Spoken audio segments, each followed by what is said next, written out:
Today's first look, we have Linda Perry's 1967 Chevrolet Camaro convertible.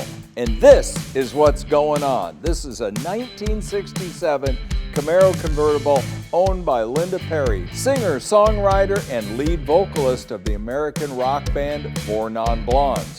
The car itself is finished in black with white Le Mans stripes with a black convertible top. Under the hood of this first generation Camaro sits a 350 V8 backed by a 4-speed manual transmission.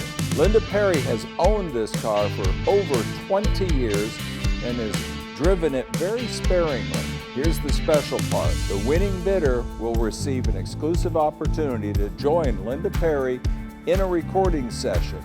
This is a once-in-a-lifetime opportunity, and at 2 p.m. on Super Saturday, Linda Perry will be at Westworld selling her 1967 Camaro with no reserve at our 2026 Scottsdale auction.